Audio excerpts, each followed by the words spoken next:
Hello friends, I am Chevee. Welcome to my shed. How are you today? Hope you're doing well. I hope everything is good for you, please. Let me know in the comments down below. I absolutely love hearing from you. I am extremely tired because I was extremely... Anyway, so today's video, it might go short, it might go long, I'm not sure. So just get it out of the way. If you don't make it to the end, thank you for checking out my channel. Thanks for giving me a chance. Thanks for stopping by. I hope you make it to the end, and I hope you continue to come back.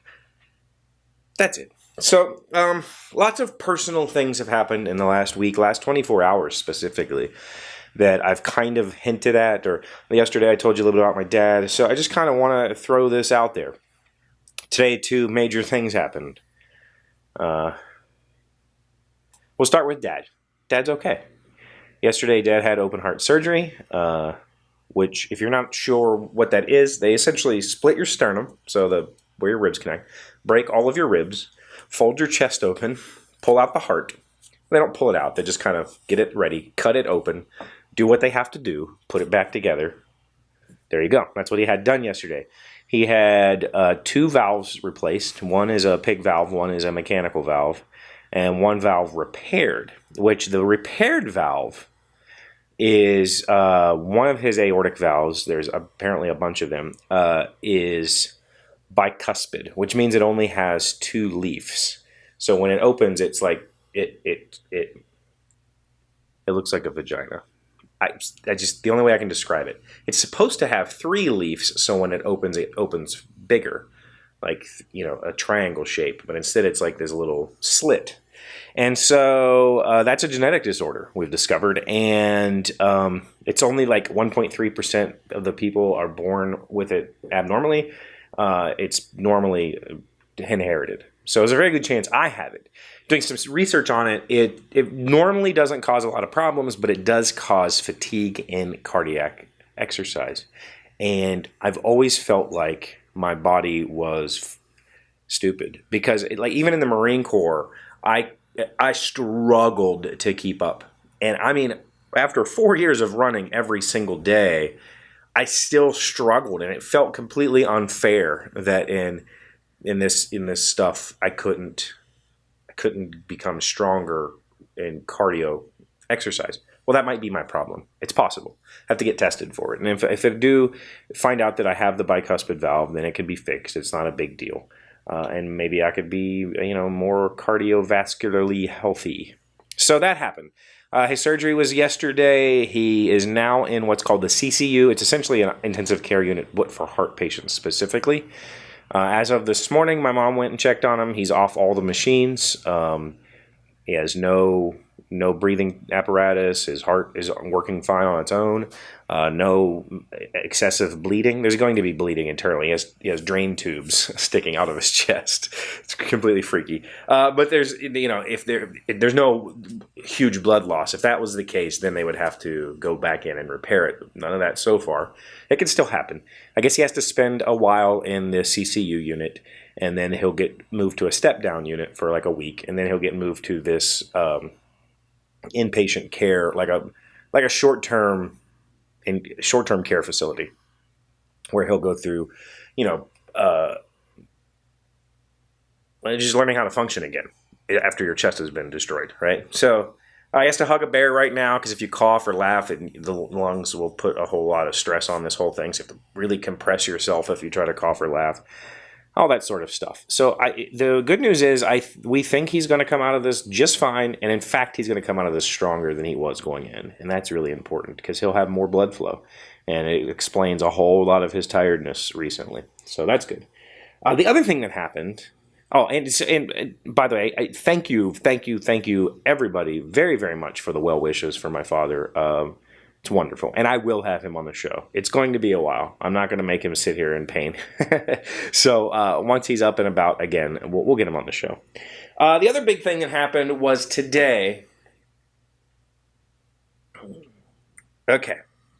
Last year I started, well, 2 years ago, I don't know. I started working on some software for my business or my company. I guess we're a company. I don't know what we are. For my agency, to help us internalize, automate some of our paperwork processes, and also be able to provide reports against those processes, which before was all done by paper, so we couldn't really do much. So I did that last year, and it was also always thought to be like maybe something we could transform. Well, I started kind of poking around my contacts in outside agencies, outside school districts, and found out there was a need for a specific type of software. And so for the past month or so, I have been going head down trying to make that happen. I went to a meeting with the school district about a month ago, or maybe 6 weeks ago. They said, yes, we absolutely are interested. Please do something for us. What we have right now is total garbage. We would love to have a replacement. And I said, cool. And I put my head down and I just went at it. So for the last 3 weeks, my entire waking life has been spent on, well, besides Origins, at work has been spent on this software. And I completely reskinned it. I completely redid it. I rewrote a whole lot of it because it was really badly written. And today we had another sit-down meeting with that county, and they are crazy excited about it. They really love it. Like, this is exactly what we want, and there is a huge need for this exact tool. And the companies that are all providing this sort of tool, it's like anything. It's a very simple tool. It just tracks education hours and stuff like that for users. And at companies who sell that sort of thing, they're like, oh, look, here's this software. You can put in your thing, and it also does this, and it has calendar integration, and you can put it on your call system, and it's like this big blown up thing. And they're like, we don't want that. We just want put this in, hit enter, and that's it. Like, we don't need anything else. We really don't want all this extra crap, because all that extra crap just means that it's harder to use. And if it's harder to use, people won't use it. And when there's issues with something, it takes them forever to figure it out. And I said, I can do this, and I did it. And so today was the culmination of the past 3 weeks' work, and it went swimmingly well. They love it, and they're, yes, we want to use this. Please do these 7 things or so. We took notes because they're kind of helping us develop it. They said, we want to know, I said, I want to know what exactly you want, and I'm going to build this app for you. And then we can present it to other school districts, and if they want changes, we can make changes for them. And it can be fully customizable for anybody, but I'm crazy proud of it. I'm not going to lie. I wish I could show it to you, and maybe someday I'll figure out a way to do that, but it is... It's nothing fancy, but it's very fancy if you consider the fact that one guy did it. I did everything from setting up the server, installing Linux and Apache and all that stuff, the SQL database. I even drew the logos and, all the front end design, all the back end design. It's 100% my product, and I'm really proud of that. And to see somebody get super excited about it and be like, yes, we want this now. Can you make this happen? How soon can we start using it? That was awesome. And that also means that it is a potential,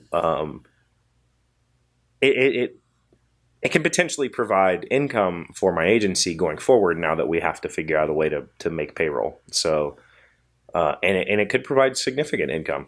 I think it's a piece of software that we can really push and really make something out of it. So I'm really excited about it. I'm also really nervous because it is just me. And with just me, if something breaks, just me has to fix it, and that's really hard to do. So I'm excited, though. It was a great meeting, so a really, really good time. Those are the 2 major things I wanted to tell you about. My camera battery is about to die, so I'm going to cut it there. Thank you so much for watching. Thank you for being amazing friends. Thank you for all the well wishes. I hope that you got something out of this. I'm not sure what. It was just, hey, let me talk about me for a day. I love having you here. As always, please leave me a comment. Don't forget, phone calls are always an option. 304-602-7433. You can call in, leave me a message, we'll play it on the show. Email, of course, is... I love your emails. Please keep sending me emails. I really love hearing from you guys. And, yeah, I'll see you tomorrow. Hey, Doc, wait! I want to ask you something. Today's random fact comes from the peanutinstitute.org. Okay.